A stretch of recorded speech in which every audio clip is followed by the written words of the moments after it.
Today, it's Alfix Durapuds 710 versus Weber Cempexo.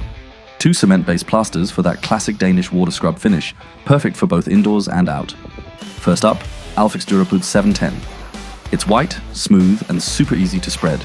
There's almost no waste on the floor, it sticks perfectly, and you can even leave it as a final finish without painting.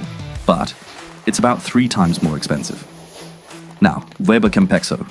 It's a natural grey, creamy, and also really easy to work with. It bonds well, gives a smooth finish, and is much cheaper. But if you want a white wall, you'll definitely need to paint it. So here's the deal. Both are great for walls, inside and out. If you want a ready-made white look, go with Alfix. If you're painting anyway, Weber is the budget winner. Oh, and this one also needs a few days to dry. And of course, I'll have to paint it, unless I start a new trend called 50 Shades of Cement.